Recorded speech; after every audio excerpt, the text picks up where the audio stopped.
Shalom and good morning everyone. పరిశుద్ధులారా, ఇది నా కృపావాక్యం చూసుకుందాము. మత్తయి సువార్త 28వ అధ్యాయం 1వ వచనం. ఇదందరికీ బాగా సుపరిచితమైన వాక్యము. విశ్రాంతి దినం గడిచిపోయిన తర్వాత ఆదివారమున తెల్లవారుచుండగా మగ్దలేన మరియయు వేరొక మరియయు సమాధిని చూడవచ్చిరి. సో ఎప్పుడు వెళ్ళారంటే వారు విశ్రాంతి దినం గడిచిపోయిన తర్వాత ఆదివారమున తెల్లవారుచుండగా. దీని ద్వారా మనకు ఒక 7 సత్యాలు గ్రహించవచ్చు. ఆ 7 సత్యాలు ఏంటి? మొట్టమొదటిది ఏంటి అనగా, విశ్రాంతి దినం గడిచిపోయిన తర్వాత వచ్చింది ఏది? ఆదివారం అనగా విశ్రాంతి దినము. దానికి ముందు రోజు అనగా శనివారము, దాన్నే సబ్బాతు అంటారు. రెండవది ఏంటి?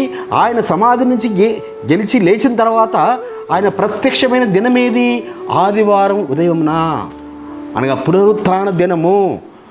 మూడవ సత్యం ఇందులో ఏముందనగా, ఆయన ప్రథమ ఫలముగా ఆదివారం నాడే అర్పించేవారు. లేవియకాండం 23వ అధ్యాయంలో. కాబట్టి ప్రథమ ఫలముగా ఆయన అర్పించబడినాడు. 4వ విషయం ఏందనగా, ఆయన చెప్పిన విధముగా ఆయన యోనావలే 3 రాత్రులు 3 పగళ్ళు ఆయన భూగర్భములో ఉన్నాడు. ఇక 5వ విషయం ఏంటనగా, మనకు ఒక నిరీక్షణనిచ్చాడు. ఏంటి ఆ నిరీక్షణ? మనము కూడా ఈ లోకంలో యాత్ర ముగిస్తే సమాధి నుంచి లేస్తామనే నిరీక్షణకు ఆయన ఆస్పదము. ఇక 6వ విషయం ఏంటనగా, మనమందరం అనుకుంటున్నాము ఆయన జన్మదినం అయితే December 25గా భావిస్తున్నాం. ఆయన మరణదినంకి వచ్చేసరికల్లా అది శుభ శుక్రవారం, గుడ్ ఫ్రైడే అంటున్నాము. అది గుడ్ ఫ్రైడే ఎంత మాత్రము కాదు బిడ్డలారా. అది ఆయన 3 రాత్రులు 3 పగళ్ళు నెరవేర్పు జరగాలంటే ఆయన అర్ధవారమున బలయ్యాడు.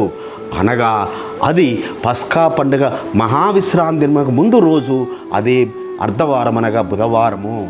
ఇక ఆయన మరణానికి ఆయన పునరుత్థానానికి 2 విశ్రాంతి దినాలు వచ్చాయి బిడ్డలారా. 2 విశ్రాంతి దినాలు.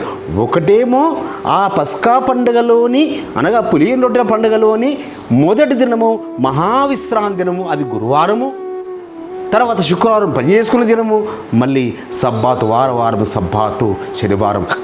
ఈ రీతిగా ఆయన 3 రాత్రులు 3 పగళ్ళు భూగర్భంలో ఉన్నాడు.